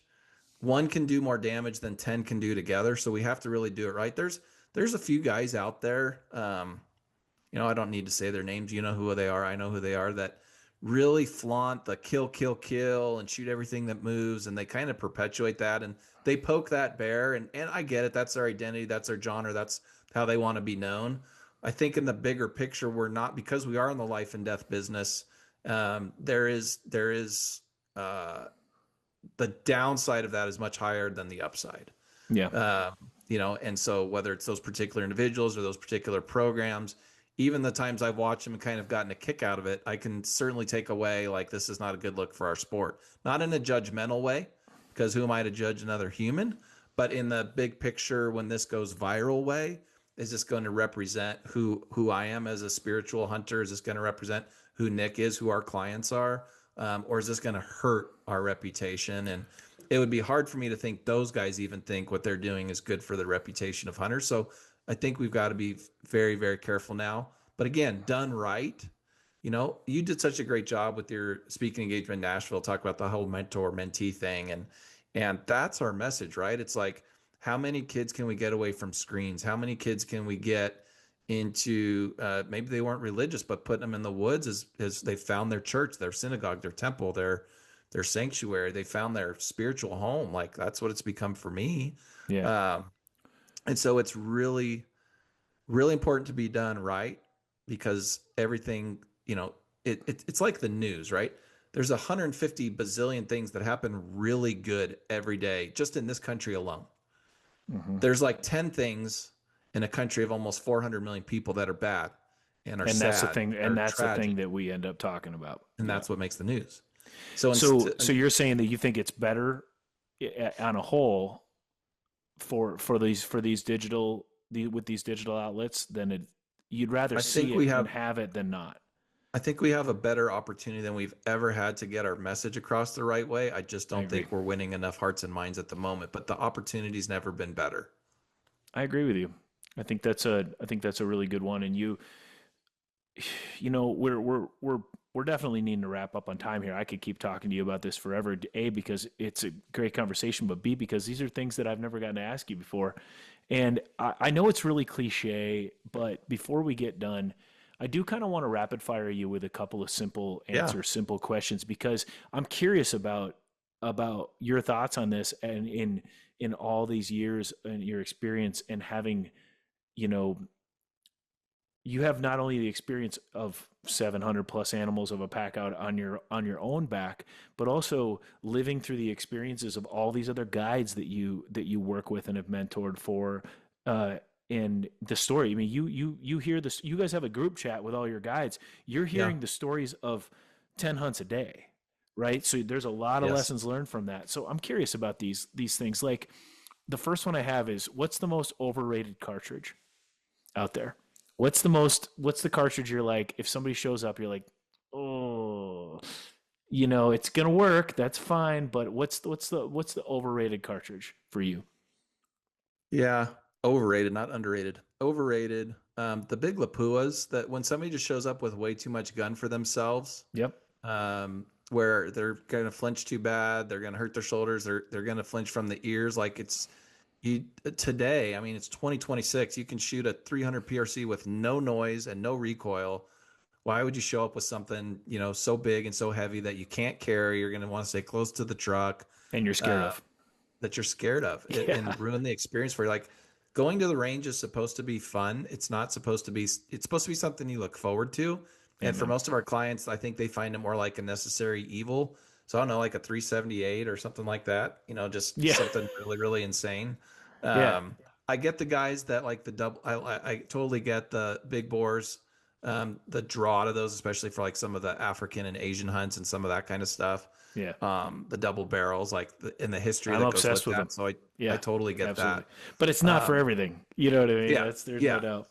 And that wasn't a one-word answer, but I think I'll do better with the one-word answer. But I think no, it doesn't have to be totally one word, but that's a great answer. Like, I think that's, overrated for what you do is too big, right? There's so many other manageable, applicable cartridges that are out there that are just so much, they're superior in a lot of ways as far as huntability is what you're saying. And it makes a lot of sense.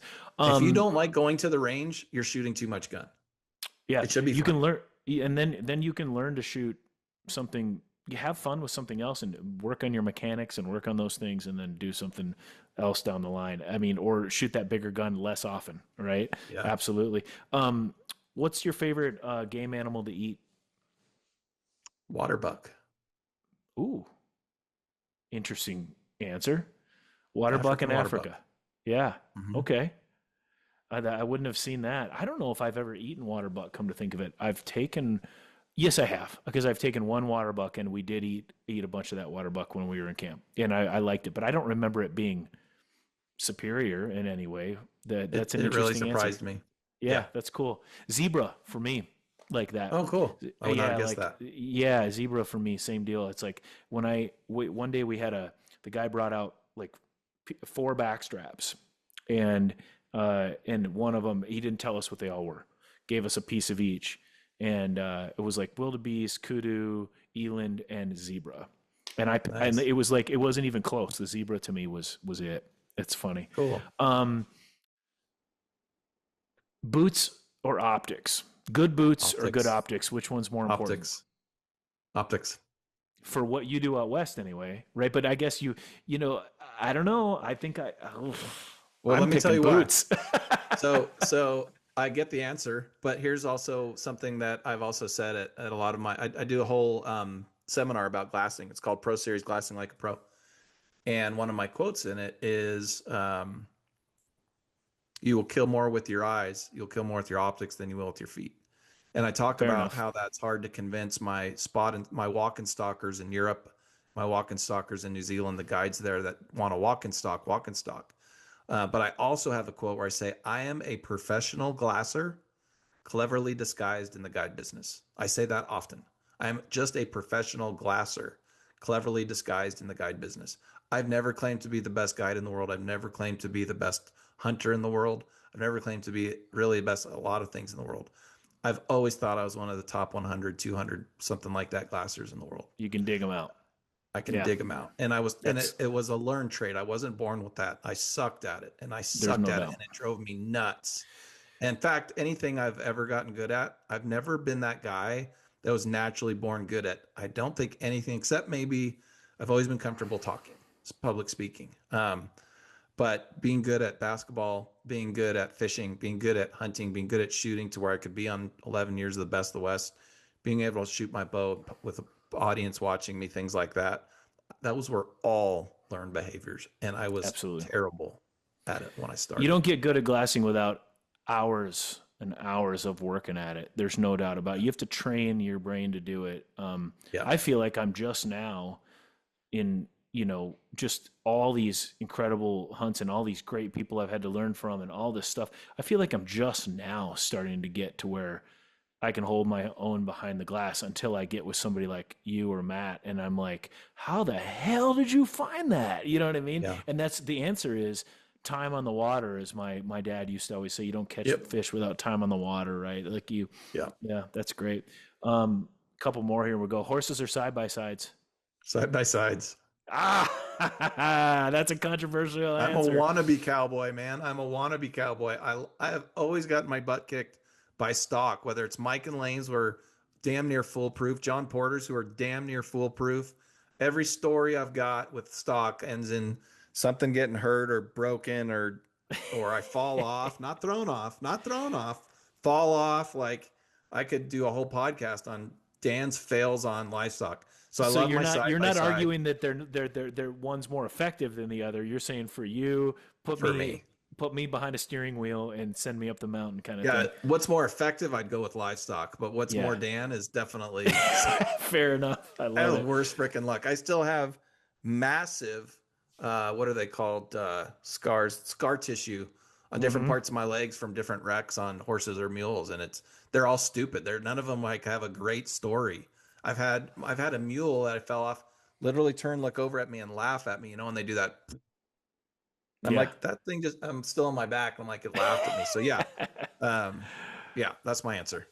What about what's a popular piece of gear that you think is just useless?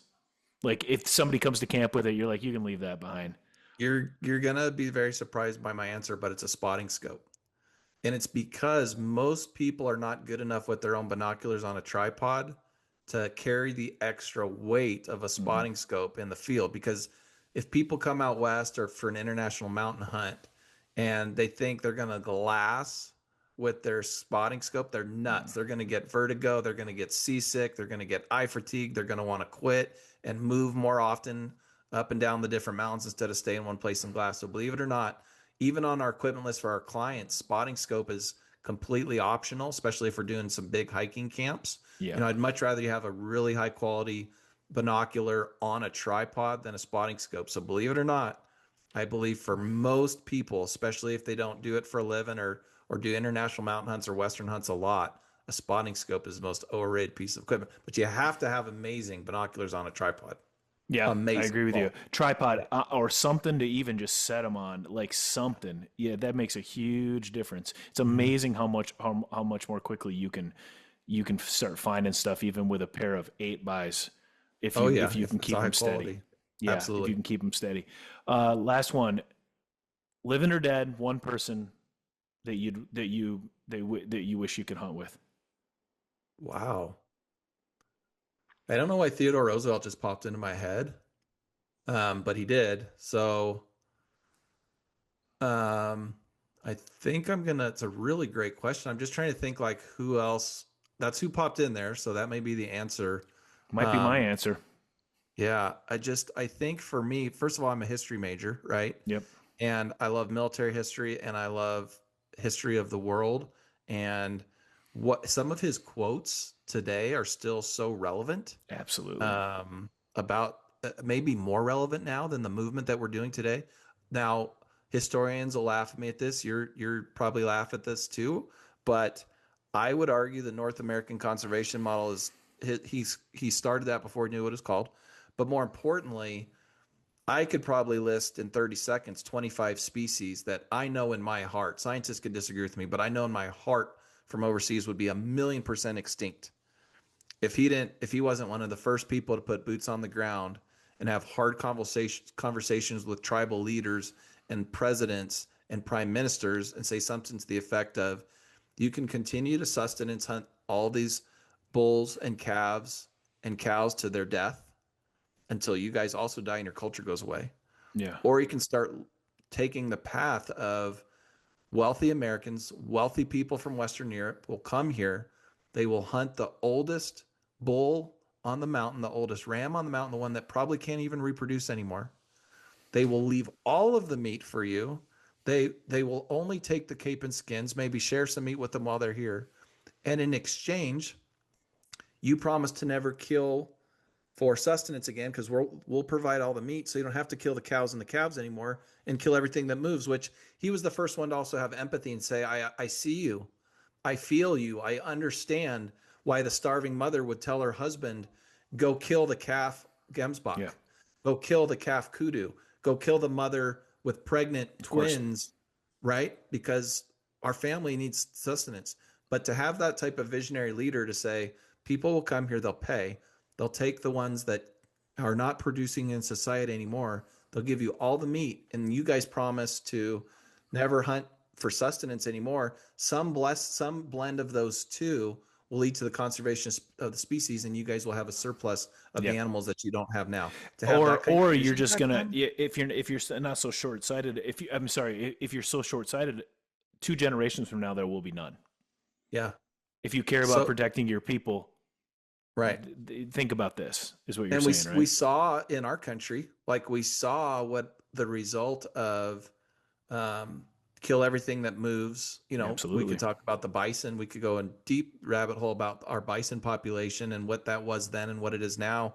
Just because, I mean, you could argue for a million different things, whether it's ego or food or hides or just, hey, if we kill this buffalo, the Indians can't have them anymore. And if the Indians can't have them anymore, it was almost like Yeah. a battle plan, right? So, um, he's the one that came to mind, It's a first. So great I'm gonna answer. I'm gonna stick with Yeah. him. I think those are great answers, and they're really almost every one of those answers is not what I was expecting either, which is cool. Um, Last question for you, and then we'll wrap it up. So hopefully, 50, 60 years from now, there's an obituary that says, you know, here's Dan's life, and uh, and then there's a gravestone, and on that gravestone you got a couple of sentences. Here lies Diamond Dan Adler. What what's that epitaph say on your gravestone? If you Beloved had your way. husband, beloved husband, beloved father, beloved son, beloved brother, uncle, man of God, man of service. That's it. I don't care if it talks about hunting. And so what I heard there wasn't good husband, good father, which is that's you're not trying to do it I for you. You're said saying beloved. beloved, meaning you want the people around you to feel like you did a good job for them, is what I'm hearing I you want say. them to never doubt how much I love them for Huh. 1 millisecond and how much I knew they loved me. Yeah. And if nothing about hunting that doesn't bother you, just in the end, what matters is faith, family. It sounds like country. Yeah. The But United what is that? States needs to, the Constitution of this country needs to be preserved for generations because it's the greatest, freest country in the world. And to think that somebody like me could become successful at a business because I chose it, Yeah. for God to give me the opportunity to be born in this country. There's 240 registered countries in the world that I could have been born in. Yep. And I got to be born in the United States. You know, it's such a blessing. So yeah, I have a lot of, I joke about it, but I think there's a very high probability all of my mounts end up in a Shields or a Bass Pro Shop or a Cabela someday. And it may not even have my name on the back, or they may end up Yeah. at a garage sale somewhere down the road. I didn't buy those. I didn't mount those for them to be my legacy for my children. If they want them, obviously I want them to have them, Yeah. but I bought them because when I can't do it anymore, Nick, I want to be able to look at them and go, I Yep. remember that. I remember that. I remember that. So all my mounts are actually for me until the Yep. day I can't use them. And then if my kids don't want them, I'm happy wherever they go, that being People Joy, or maybe I'll get them into the hands like SCI where they get used for conservation and Yeah. preservation of the species. But But you want yeah, your I don't care legacy if to be. Sorry, go I ahead. don't care if people don't look at my identity. I think I did for a long time, but in the last 5 or 10 years, I've really learned of watching my. I have an almost 20-year-old son and a 17-year-old daughter, and a wife that we just celebrated 23 years of marriage, 27 years together, who I just adore. She's my best friend and biggest advocate. God's blessed me in so many ways, and to be able to serve our country, the military, build this business, to have great friends, great relationships. I That's what really it's feel all like about. I'm the luckiest guy in the world. And I just want to continue living every day to the fullest. So you say 50, 60 years, I'm thinking like 60, 70 years, because I think, by then we'll have that technology for me to live into my Hopefully. 120s, 130s. As long as I can still, function and do the things that are important to me. I just want to see every minute of all the amazing things my kids and my nephews are going to do. Well, I hope that we're both around 70 years from now sitting around looking at our amounts going, yeah, yeah, yeah. Remember the time? And that would be great. Well, you are well on your way to and doing all the right things to be able to put that on your headstone, or have somebody else put it on your headstone is a better way to put it. And um, I'm really, this has been a lot of fun to sit here and get to do this with you. It's been really fun to get to know you better. Hopefully it's everybody listening. It's been fun for them as well. Um, thank you for flying the flag, man. Thank you for your service. Thank you for being a good friend and an advocate for all of us sportsmen out there. And keep on fighting the good fight, buddy. It's been a lot of fun. Thank you for sharing all this with us. Yeah, man. Thank you for the idea to turn the tables on me. This was a lot of fun. And for you guys listening, if you like what you heard, like, subscribe, follow us, give us 5-star, do all the things, YouTube, all the podcast sites. And Nick, where can everybody follow you if they're not already following you? It's at Nick's Wild Ride and everything. And brand new season of Nick's Wild Ride starts in September, late September. So, it's got a couple of awesome diamond hunts in there, and really excited for y'all to see the new adventures. Hunting's about more than killing. That's the whole mantra, right? Amen. Thank you, Yeah. everybody, for listening. God bless you. God bless your families. God bless America. See you later. The Secret Society of Western Big Game Hunting is brought to you by Zero Outfitter Fees and Diamond Outfitters. Be sure to follow us on Instagram, Facebook, and YouTube.